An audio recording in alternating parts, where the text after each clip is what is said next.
The Vorthak Empire's Dreadnought bone crusher stretched across 17 kilometers of twisted metal and arrogance. And by the rotting moons of Vorthak Prime, did they love reminding everyone about it. The ship's medical bay occupied 3 entire decks, because apparently, when you're a species that considers warfare a casual Tuesday activity, you need a lot of space to patch up the idiots who keep getting themselves blown up. Chief Medical Officer Ghral'ith strutted through the pristine corridors like he owned the entire galaxy. Which, technically, the Vorthak Empire did claim to own most of it. Ghral'ith was 7 feet of scaled superiority, with 4 arms that he used primarily for gesturing dramatically while explaining why every other species in the known universe was intellectually inferior. His medical degree from the Vorthak Academy hung prominently in his office, right next to a collection of primitive medical tools from conquered worlds. You know, like those adorable little human scalpels that were so quaint compared to Vorthak plasma cutters. The medical hierarchy was as rigid as Ghral'ith's ego. Vorthak doctors at the top, naturally. Then came the Zephyrian specialists, who were tolerated because they had 6 hands and could suture faster than anyone else. Below them, the Gornok medics, who were basically walking medicine cabinets with their natural ability to synthesize drugs. And at the very bottom, scraping the metaphorical barrel of the medical food chain, were the humans. Oh, the humans. Those soft, pink, ridiculously fragile creatures who somehow managed to survive in a universe designed to kill them. They were kept around for the same reason you might keep a pet rock, except pet rocks don't complain about working conditions or ask for basic rights, or whatever nonsense humans were always whining about. The human medical staff had been graciously allowed to serve aboard the Bone Crusher after Earth's surrender. They performed the menial tasks that were beneath proper Vorthak dignity, cleaning instruments, organizing supplies, fetching medical equipment, and generally making themselves useful in the most pathetic way possible. It was almost charitable, really. The Empire could have simply exterminated them, but instead, they were given the privilege of serving their betters. Enter Riley Thompson, a human nurse who had somehow managed to irritate every single Vorthak medical officer within her first week aboard the ship. Not through incompetence, mind you, which would have been acceptable and expected. No, Riley had the audacity to be efficient. Annoyingly, infuriatingly, impossibly efficient. She was one of those humans who smiled constantly, as if she found some secret joke in everything around her. Riley stood barely 5.5 feet tall, with brown hair that she kept in a practical ponytail and eyes that seemed to catalog every detail of her surroundings.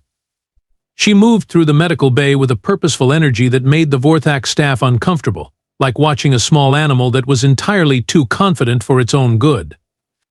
"Good morning, Officer Ghral'ith," Riley would chirp every single day, her voice carrying that peculiar human cheerfulness that sounded like auditory torture to Vorthak ears. "I've reorganized the surgical supplies by frequency of use and cross-referenced them with the standard trauma protocols. Also, I noticed the sterilization units were running at 73% efficiency, so I recalibrated them. They're now at 97%. Ghral'ith would stare at her with the same expression he might use when observing a particularly interesting bacteria culture. How did this primitive creature understand their medical systems better than some of his own staff? It was impossible. Humans were barely evolved above their ancestor species who lived in caves and hit things with sticks. But there Riley was, day after day, making the medical bay run smoother than it had in decades. She anticipated needs before they arose. She solved problems before they became critical. She even had the nerve to suggest improvements to established Vorthak procedures. The suggestions were good, which made them even more offensive. The other human medical staff orbited around Riley like planets around a star. There was something about her that made them stand a little straighter, work a little harder, and maintain that same irritating confidence that humans seem to possess in abundance. They didn't cower properly. They didn't show the appropriate level of fear and respect that conquered species were supposed to display. The atmosphere in the medical bay crackled with tension. The Vorthak staff treated the humans like particularly useful furniture that occasionally needed to be reminded of its place. Orders were barked, never requested. Mistakes were punished with public humiliation.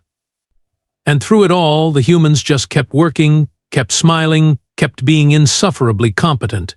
Something was going to give. And when it did, the entire medical hierarchy of the Bone Crusher was about to learn that sometimes the most dangerous thing in the universe isn't the creature that roars the loudest.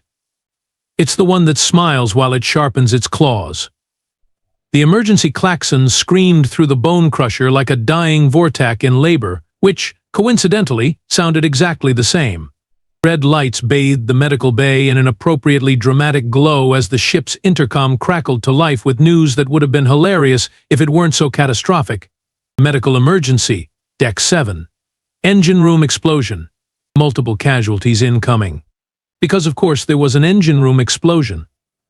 When you build a warship using the engineering philosophy of bigger explosions equal better propulsion, these things tend to happen.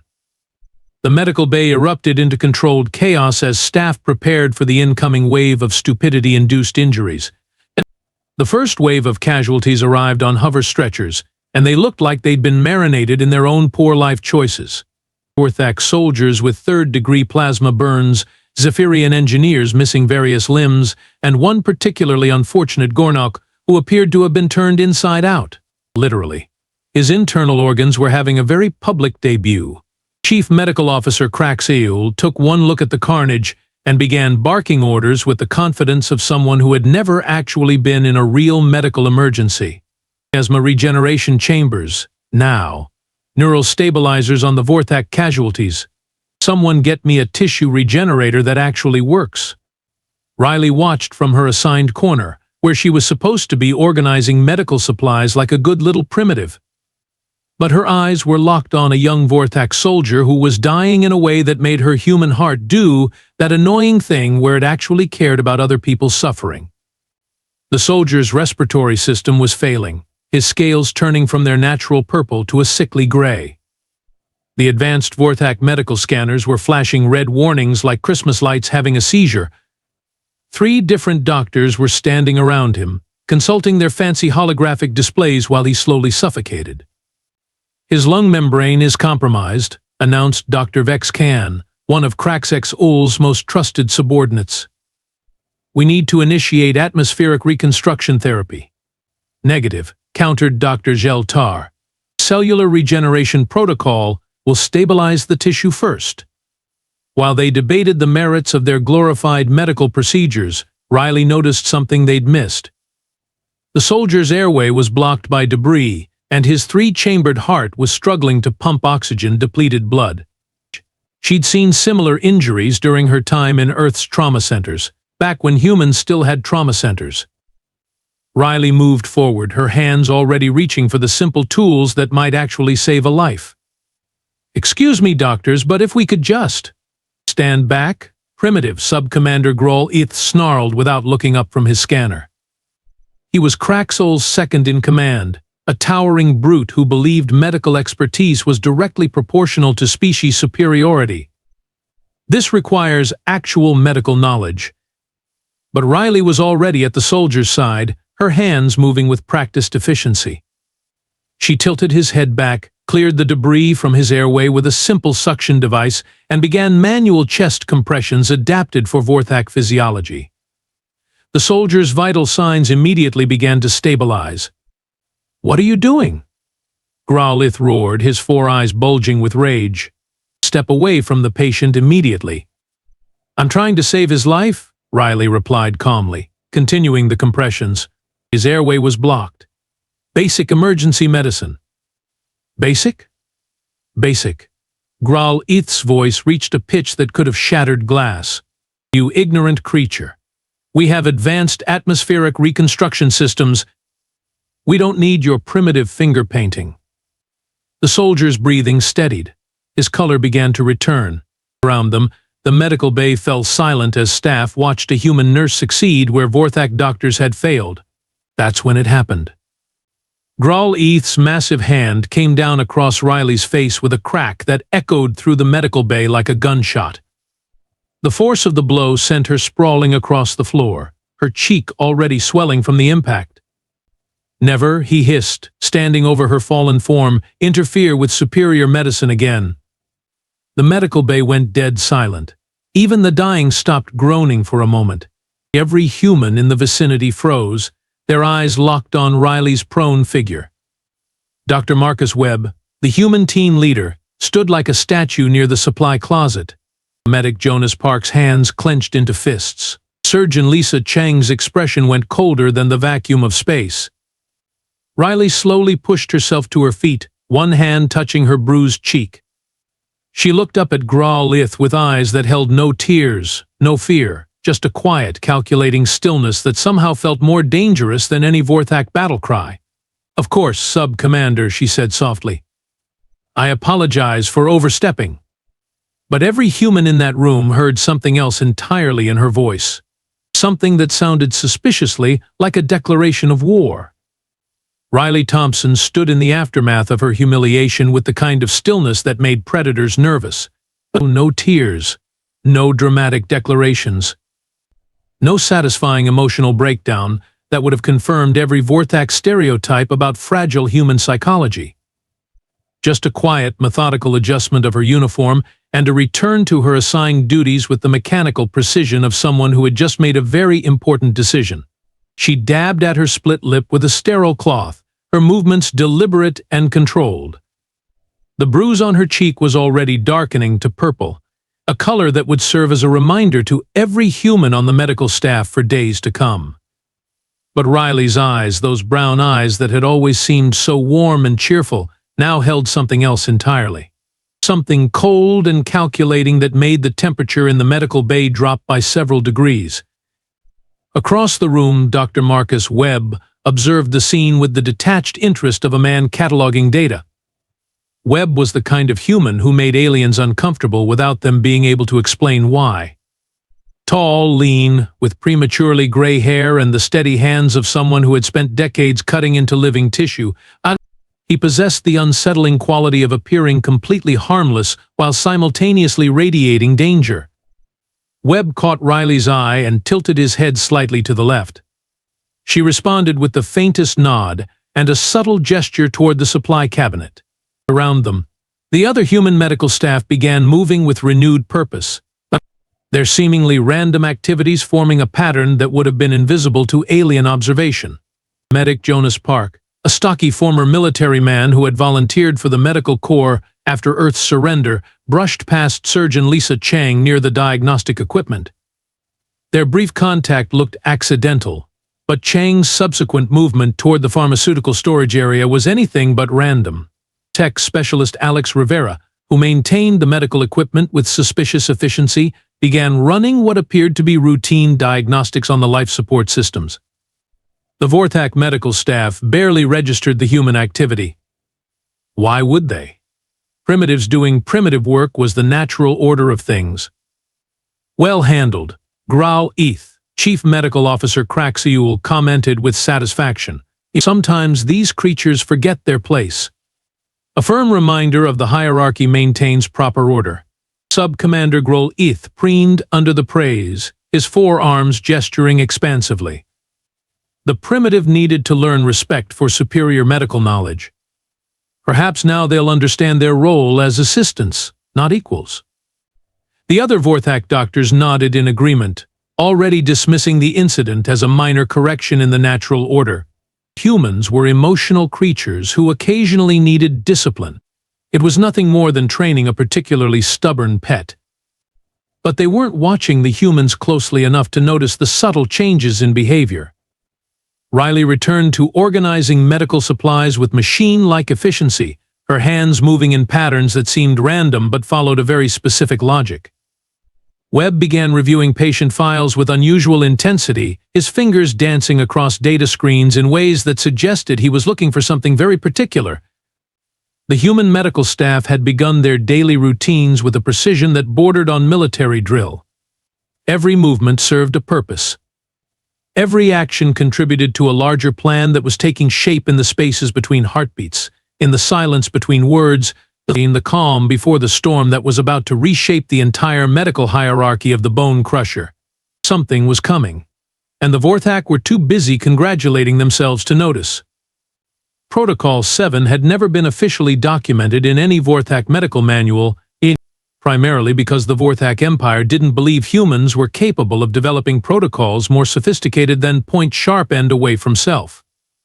If they had bothered to investigate, they might have discovered that Protocol 7 was a contingency plan developed by human medical staff across the entire Imperial fleet in a network of communication and coordination that had been growing quietly for months. But the Vorthak were too busy being superior to notice that their primitive servants had been talking to each other. Riley Thompson returned to her station at the medical supply cabinet, her movements flowing with the kind of practiced efficiency that looked perfectly normal, unless you knew what to look for. She began reorganizing surgical instruments, but her hands moved in specific patterns. 3 taps on the scanner housing, 2 sweeps of her palm across the surface. A brief pause, then the arrangement of scalpels in a formation that spelled out tactical positions in the ancient human military code that predated the Vorthak conquest. Dr. Marcus Webb caught the signal and responded by adjusting his position near the central monitoring station. To any observer, he was simply reviewing patient data with his characteristic thoroughness. In reality, he was accessing the ship's medical database and mapping the layout of every critical system under human maintenance.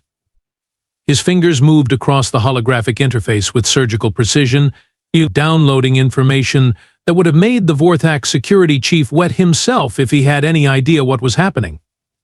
Medic Jonas Park received his instructions through a series of seemingly accidental bumps and gestures as he moved through the medical bay.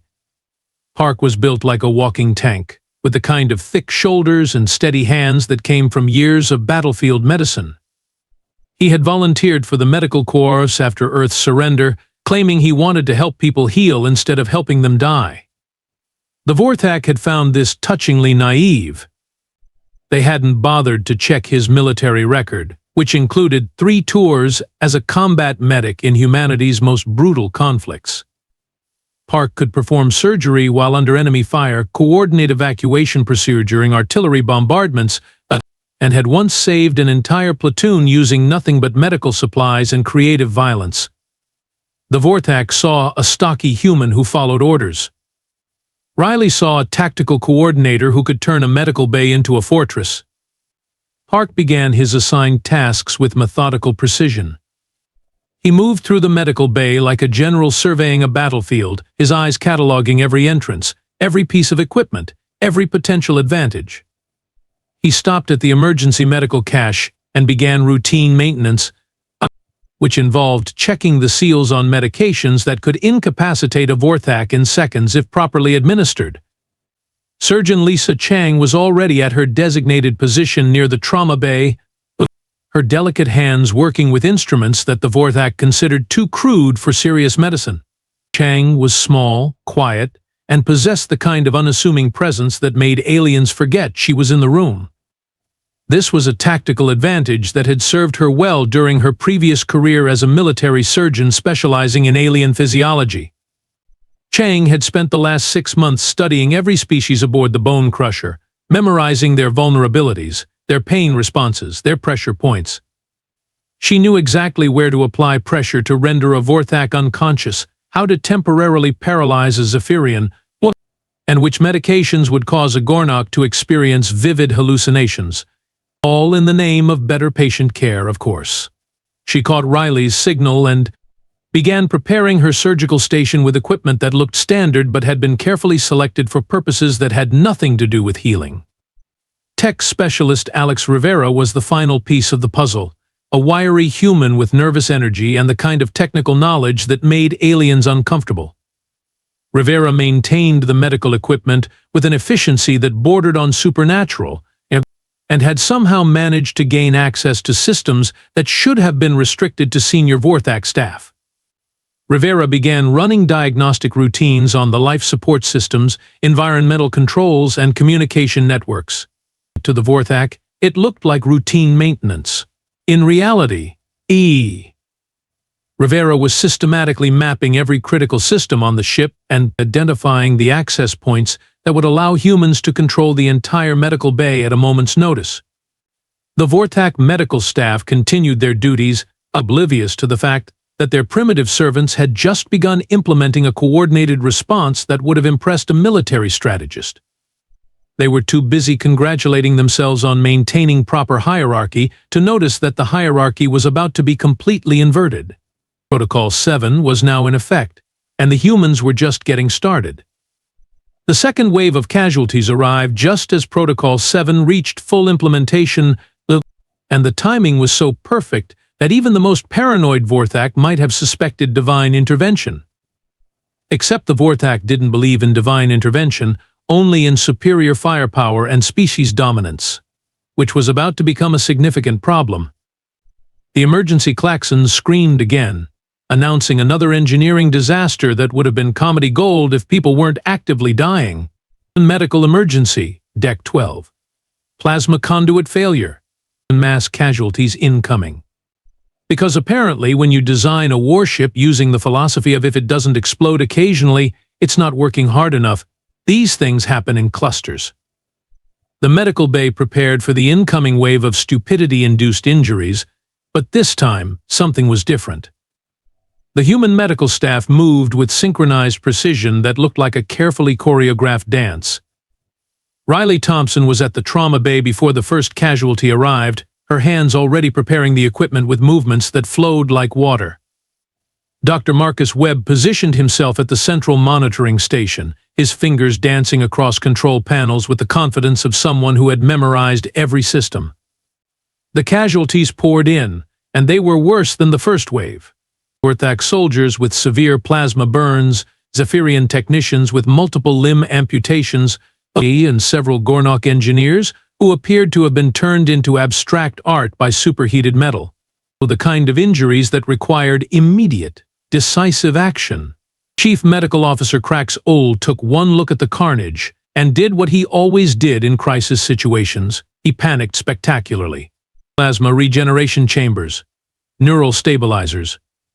Someone find me a tissue regenerator that actually functions. His staff scattered like startled insects, grabbing equipment with the frantic energy of people who had no idea what they were doing. Dr. Vex Khan activated a neural stabilizer backwards, sending electrical feedback through the patient's nervous system. Dr. Gel Tar tried to use a plasma regeneration chamber on a patient who was bleeding internally, which resulted in the entertaining spectacle of watching someone's organs cook from the inside out. While the Vorthak medical staff demonstrated their advanced incompetence, the humans went to work with frightening efficiency. Riley moved to the most critical Vorthak patient, a young soldier whose respiratory system was failing in ways that the advanced medical scanners couldn't properly diagnose. But Riley didn't need scanners. She had spent months studying Vorthak physiology, mapping their weaknesses, memorizing their pressure points. She knew exactly where to apply pressure to restart his three-chambered heart, how to clear his respiratory passages, and which medications would stabilize his condition. Her hands moved with surgical precision, implementing techniques that looked primitive but were actually adapted from human emergency medicine to work specifically on Vorthak biology. The patient's vital signs stabilized within minutes, something that should have taken hours with traditional Vorthak procedures. Medic Jonas Park was simultaneously treating 3 Zephyrian patients with the kind of calm efficiency that comes from battlefield experience. Park had studied Zephyrian nerve clusters during his off-duty hours, learning exactly how to apply pressure to their 6-armed anatomy to control bleeding and prevent shock. His movements were economical, purposeful, and devastatingly effective. Surgeon Lisa Chang was performing what appeared to be routine surgery on a Ghral'ith patient, but her technique was based on months of covert study of Ghral'ith internal anatomy. She knew exactly which organs could be safely bypassed, how to work around their unique circulatory system, and which medications would keep them stable during the procedure. Her patient was recovering faster than anyone thought possible. Tech specialist Alex Rivera was coordinating the entire operation from the equipment stations and ensuring that every human had the tools they needed while simultaneously monitoring the Vorthak staff's spectacular failures. Rivera's fingers moved across control panels with the confidence of someone who had been quietly accessing restricted databases for months.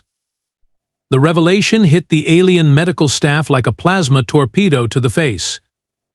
The humans weren't just competent, They were operating at a level of efficiency that made the advanced Vorthak medical procedures look like children playing with toys.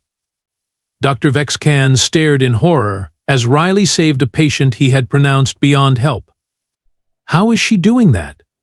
Those techniques aren't in any medical database. Because we developed them ourselves, Dr. Webb replied calmly, not looking up from his monitoring station. Humans have this annoying habit of adapting to new situations. Chief Medical Officer Crax Ewell watched his carefully constructed medical hierarchy crumble in real time. The humans were handling the crisis with military precision while his own staff stumbled around like drunken adolescents. They had been observing, learning, adapting, and preparing for this moment. "You've been studying us," Crax Ewell whispered, the realization hitting him like a cold weight in his stomach. "For months," Riley confirmed, her hands never stopping their work. "Every species on this ship, every weakness, every strength. Every way to keep you alive when your own medicine fails." The trap had sprung perfectly. The aliens were completely dependent on human medical expertise, and they had just realized it at the worst possible moment. What happened next would have been impossible to believe if it weren't unfolding in real time before the horrified eyes of the Vorthak medical staff. The humans didn't just take control of the medical bay. They transformed it into something that resembled a military command center operated by surgical ghosts. Dr. Marcus Webb stepped away from the monitoring station and moved to the center of the medical bay with the calm authority of a general taking command of a battlefield. His voice carried across the chaos with crystal clarity, and when he spoke, every human in the room responded with instantaneous precision. "Rivera, initiate lockdown protocol. Park, secure the pharmaceutical storage. Chang, begin triage reassessment using classification red. Thompson, activate the communication network." The aliens watched in stunned silence as their primitive servants executed maneuvers that would have impressed a special forces unit. Alex Rivera's fingers flew across control panels, and suddenly every door in the medical bay sealed with the soft hiss of emergency containment. The environmental controls shifted to human optimal settings. The communication systems rerouted through channels that the Vorthak didn't even know existed. "What are you doing?" Chief Medical Officer Crax Ewell demanded, his voice cracking with the first hints of panic. "This is medical mutiny. This is medical competence," Webb replied without looking up from his coordination duties. "Something you might want to take notes on." Riley Thompson had moved to a communication console that she had somehow accessed despite having no official authorization, but her fingers danced across the interface with the confidence of someone who had been planning this moment for months. When she spoke, her voice carried to every corner of the medical bay with perfect clarity. "Attention all human medical personnel across the fleet. This is Medical Bay Alpha 7. Protocol 7 is now in full effect. Acknowledge and report status." The response was immediate and terrifying. Voices began flooding through the communication system from across the entire Vorthak fleet. Human medical staff from dozens of ships responding with military precision. Medical Bay Beta 3 acknowledging. Protocol 7 active.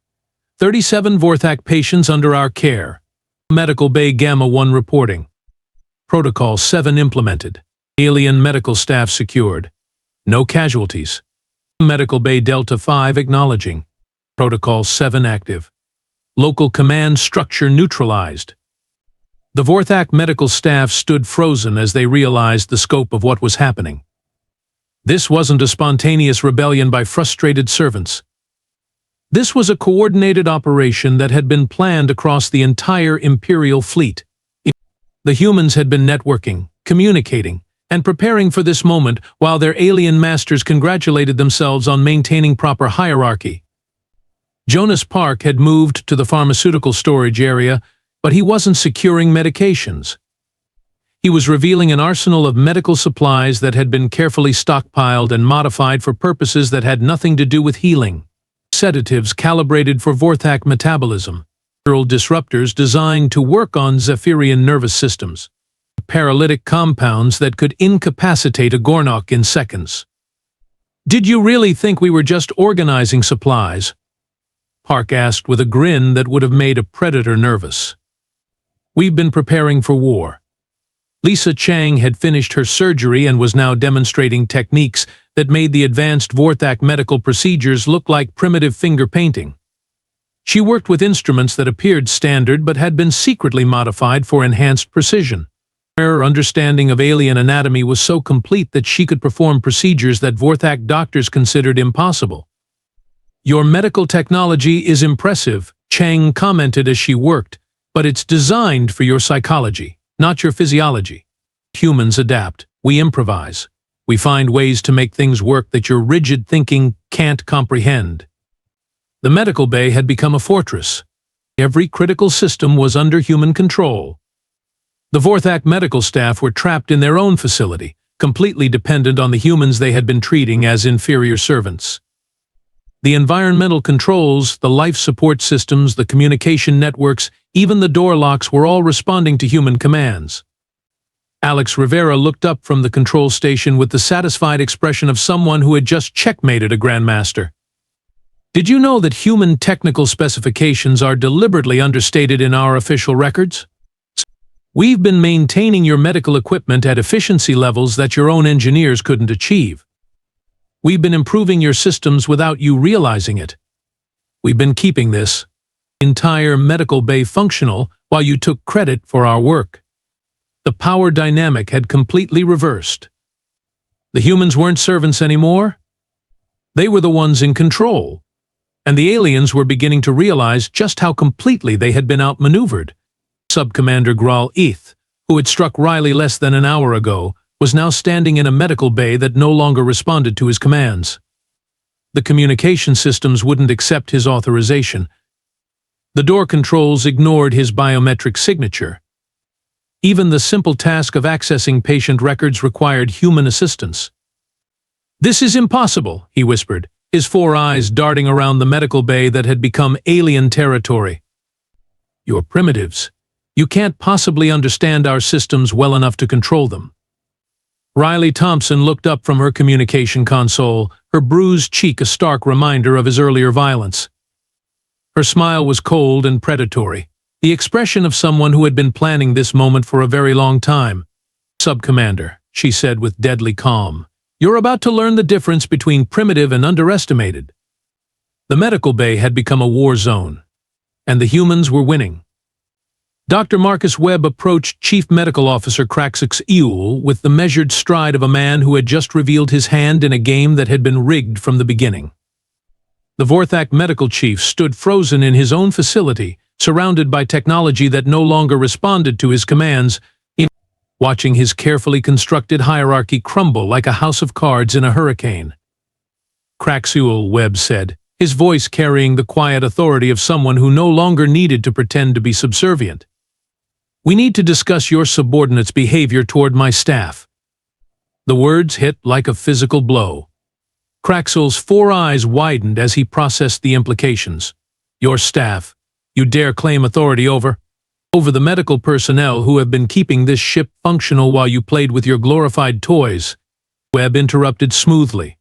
"Yes, I absolutely claim that authority. Because unlike you, I actually understand what's happening in this medical bay." Webb gestured toward the bustling activity around them, where human medical staff continued their work with machine-like efficiency while Vorthak doctors stood helpless and confused. "Do you want to know what we've been doing for the past 6 months, Craxix? We've been holding back, deliberately, consistently, because we learned very quickly that showing our true capabilities would threaten your fragile sense of superiority." The revelation hit Craxix like a plasma torpedo to the brain. "Holding back? That's impossible. Your species is barely evolved above cave-dwelling primitives." "Is that what you tell yourself?" Webb asked with a smile that could have frozen superheated plasma. "Let me explain something about human medicine, Craxix. While your species was developing technology to replace biological functions, we were perfecting the art of working with them. Your plasma regeneration chambers are impressive. But they're useless when the patient's body rejects the treatment. Your neural stabilizers are advanced, but they can't adapt to unexpected complications." Webb moved to Riley's station, where she was coordinating the fleet-wide operation with the calm precision of a seasoned commander. Nurse Thompson here has been developing medical techniques that combine human adaptability with alien physiology. She's created procedures that are more effective than anything in your medical databases. And she's been teaching them to human medical staff across the entire fleet. The scope of the deception was staggering. Ghral'ith watched as his worldview collapsed in real time. "You've been pretending to be incompetent. We've been surviving," Webb corrected. "Because we learned that competence is threatening to species that define themselves by their superiority over others. So we adapted. We learned. We prepared. And we waited for the right moment to show you exactly what human medicine can accomplish." Webb's expression hardened, his voice dropping to a tone that could have cut through ship armor. "Your subordinate struck one of my medical staff. Oh, that was a mistake.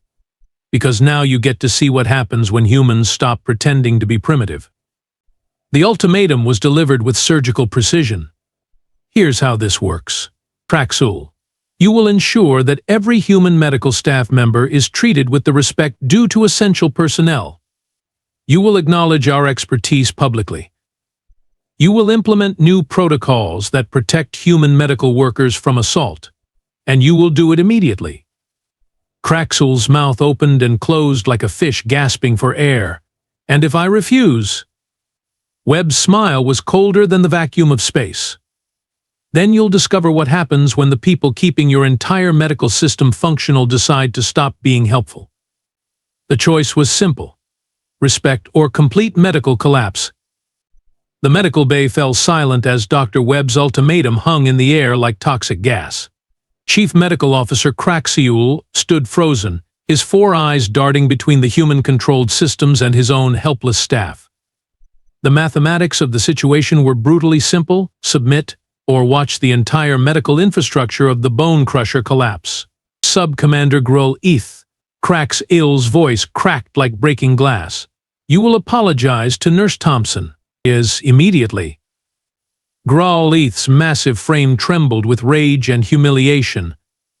The same creature who had struck Riley less than 2 hours ago now stood before her like a scolded child. His voice came out as a strangled whisper that carried to every corner of the medical bay. "Nurse Thompson, I apologize for my unprofessional conduct. Your medical expertise is acknowledged." Riley looked up from her communication console, her bruised cheek still purple but her eyes holding quiet satisfaction. "Apology accepted, Sub-Commander. Try not to let it happen again." The power shift was complete and irreversible. Within minutes, new protocols were being drafted and implemented across the fleet. Human medical personnel would be classified as essential staff with full protection from assault. Medical decisions would require human consultation. The chain of command had been permanently altered. The Vorthak medical staff grudgingly returned to their duties, but the hierarchy had been shattered. They watched in sullen amazement as humans demonstrated medical techniques that made their advanced technology look clumsy and inefficient. The primitives had become the teachers, and the lesson was being absorbed with bitter reluctance. Riley Thompson returned to her duties with the same cheerful efficiency that had always annoyed the aliens, but now it carried a different weight. She moved through the medical bay with the confidence of someone who no longer needed to hide her capabilities. When she suggested improvements to medical procedures, they were implemented without question. When she coordinated emergency responses, alien staff followed her lead. The humans had won their war without firing a shot. They had used competence as a weapon, adaptation as armor, and patience as their ultimate strategy. The medical bay hummed with renewed efficiency, and for the first time since the conquest, human medical staff worked with the respect they had always deserved. Riley smiled as she returned to saving lives. Some battles were won with weapons, others were won with wisdom. And sometimes the most dangerous thing in the universe was a nurse who refused to stay quiet,